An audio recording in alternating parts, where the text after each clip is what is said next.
రంపచోడవరం నియోజకవర్గంలో ఉదయం నుంచి మన టీవీలోను సోషల్ మీడియాలోను హల్చల్ చేస్తున్న విషయం ఏంటంటే ఎమ్మెల్సీ అనంతబాబు యొక్క న్యూడ్ వీడియో బయటకు రావడం. నిజంగా ఈ రోజు ఈ విషయాన్ని చెప్పుకోవాలంటేనే చాలా సిగ్గుపడాల్సినటువంటి పరిస్థితి. ఎందుకంటే నియోజకవర్గంలో ఇలాంటి పరిస్థితులు కూడా చోటు చేసుకుంటాయా, ఇలాంటి వారు కూడా ఉన్నారా అని ఈ రోజు చాలా మంది ఫోన్ చేసి చాలా రకాలుగా మాట్లాడడం అడగడం కూడా జరుగుతూ ఉంది. నిజంగా ఈ ఎమ్మెల్సీ అనంతబాబు అనే వ్యక్తి ఒక న్యూడ్ వీడియో ఒక మహిళతో అక్రమ సంబంధాలు ఏర్పాటు చేసుకుని ఆ అమ్మాయితో ఏదైతే వీడియో కాల్ మాట్లాడుతూ తను ఏదైతే ప్రవర్తించాడో అది పొద్దున్న లేసి మేము టీవీలో చూసాము, చాలా మంది కూడా చెప్పారు. ఇది చాలా సిగ్గుపడినటువంటి విషయమనే చెప్పాలి.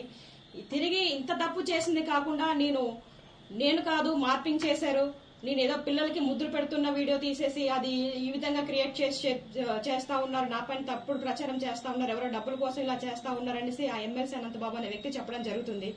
దాంట్లో అసలు నమ్మశక్యమైన విషయం ఏదైనా ఉందా?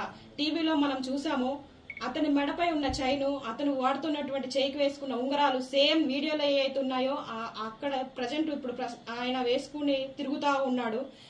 అక్కడ మార్పింగ్ చేయడానికి ఏమాత్రం లేదు. ఎందుకంటే సేమ్ ఒక వ్యక్తి నిజంగా ఏ విధంగా అయితే వీడియోలో మాట్లాడి ఏ విధంగా అయితే వ్యవహరిస్తాడో ఆ విధంగానే ఉంది. కాబట్టి ఇది న్యూడ్ వీడియో అనేది వాస్తవమే, ఖచ్చితంగా ఇది ఫేక్ అయితే కాదు, ఇది మార్పింగ్ చేసిన వీడియో అయితే కాదు. ఎందుకంటే ఇంత ఖచ్చితంగా చెప్తా ఉన్నాను, గత 10 సంవత్సరాల నుంచి అనంతబాబు అనే వ్యక్తి ఈ విధంగానే వ్యవహరిస్తా ఉన్నాడు. ఇంకా బయటకు రావాల్సిన విషయాలు చాలా ఉన్నాయి.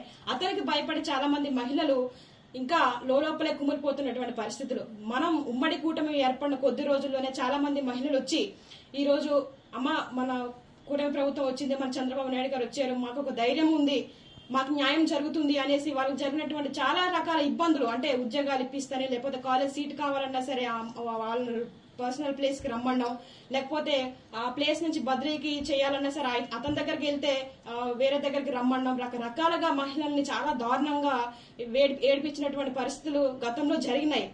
ఇప్పుడు ఇవన్నీ కూడా ఒక్కొక్కటిగా బయటకు వస్తా ఉన్నాయి.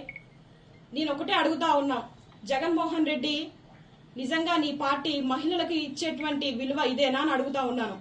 ఎందుకంటే మొన్న ఒక ఎమ్మెల్సీ భార్య పిల్లలు ఉన్నారు, ఎదిగిన కూతుర్లు ఉన్నారు, పెళ్లి చేసిన వయసులో ఇంకో మహిళతో ఎఫ్ఐఆర్ పెట్టుకొని భార్య పిల్లలను వద్దంటున్నాడు. అలాగే ఎమ్మెల్యేలు, ఎంపీలు, ఇలాగ వైసీపీలో పార్టీలో ఉన్నటువంటి ప్రతి ఒక్క నాయకుడు ఇదే పరిస్థితిలో ఉన్నాడు. ఇప్పుడు ఎమ్మెల్సీ అనంతబాబు, ఈయన కోసం ఆల్రెడీ మనకు తెలుసు. ఇప్పుడు నువ్వేం చేస్తావు జగన్మోహన్ రెడ్డి? ఈ యొక్క ఎమ్మెల్సీ అనంతబాబుకు నువ్వు శిక్ష వేయిస్తావా, లేదంటే మొన్న డోర్ డెలివరీ చేసిన తర్వాత 5 నెలల్లో బయటకు తీసుకొచ్చేవే అలాగే వ్యవహరిస్తావా? నువ్వు మహిళలకు ఏమాత్రం గౌరవిస్తావు అనేది ఇప్పుడు బయటపడుతుంది. కాబట్టి జగన్మోహన్ రెడ్డి, నువ్వు నీ పార్టీ నిజంగానే మహిళల పక్షపాతి అని చెప్తా ఉంటావు కదా, మహిళల తరపున ఎప్పుడు ఉంటుంది, మహిళలకు ఎప్పుడు కూడా ఉన్నతమైన స్థానాల్లోనే మా వైసీపీ ప్రభుత్వం ఉంటుంది అనేసి చాలాసార్లు చెప్పావు. ఇప్పుడు ఏం మాట్లాడతావు జగన్మోహన్ రెడ్డి అని కూడా నేను అడుగుతా ఉన్నాను. మిగతా ఎమ్మెల్యేలు, ఎంపీలు కూడా ఇదే ప్రశ్న వేస్తా ఉన్నాను. ఒకసారి మీరు ప్రశ్నించుకోండి. టీడీపీ కార్యకర్తల్లో ఉన్నటువంటి నాయకులు ఆ విధంగా వ్యవహరిస్తా ఉన్నారా, లేకపోతే వైసీపీ పార్టీలో ఒక పదవి మోహంతో ఏ విధంగా వ్యవహరిస్తా ఉన్నారు మీకే కళ్ళ కట్టినట్టు కనబడతా ఉంది. ఈ రోజు నిజంగా సమాజం సిగ్గుతో తలదించుకోవాల్సిన పరిస్థితి. ఇలాంటివి చూడాలంటేనే భయంకరంగా ఉన్నాయని చాలా మంది చెప్తా ఉన్నారు.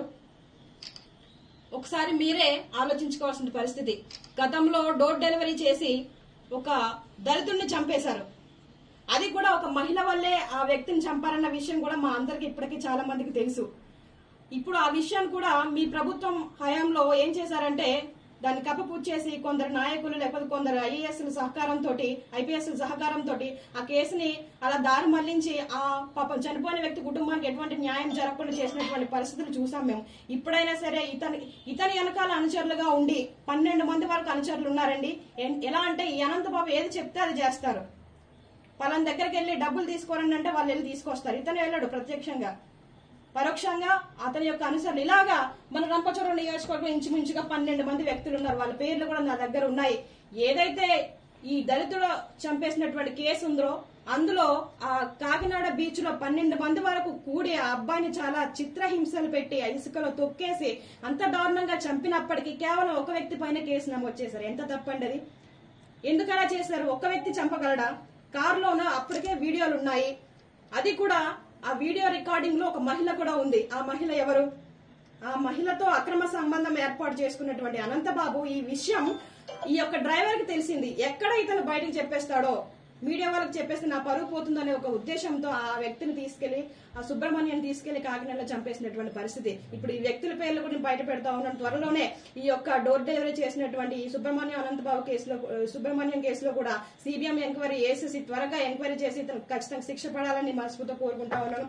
అంతేకాదు ఇతను ఇప్పుడు ఈ వీడియో బయటకు వచ్చిందనే కాదండి, రంపచోడవరం నియోజకవర్గంలో ఇతను చేసినటువంటి అక్రమాలు అన్ని కాదు.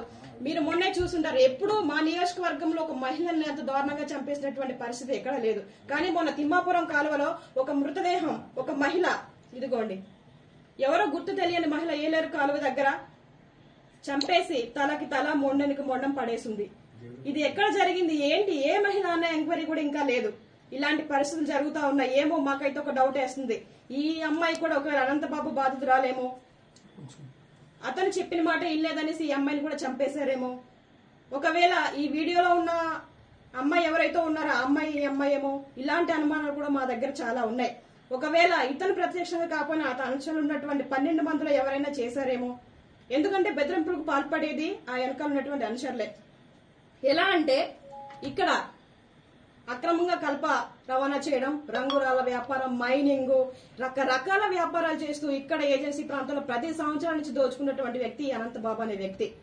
ఇంత అరాచక పాలన కొనసాగించాడు. అంతేకాదు డమ్మి మహిళలను పెట్టుకుని రాజకీయ ఒత్తిడులు తీసుకొచ్చి అదే ప్రభుత్వ ఉద్యోగుల మీద, ప్రతి ఒక్కరి మీద కూడా నానా రకాలుగా ఇబ్బందులు గురి చేసినటువంటి నీచపు వ్యక్తిత్వం కలిగిన వ్యక్తి ఎవరైనా ఉన్నారంటే ఈ ఎమ్మెల్సీ అనంతబాబు వ్యక్తే. కాబట్టి నేను ఒకటే కోరుకుంటా ఉన్నాను మీడియా సముఖంగా, ఇలాగా ఎవరైతే మహిళల్ని టార్గెట్ చేసి మ్యానిపులేట్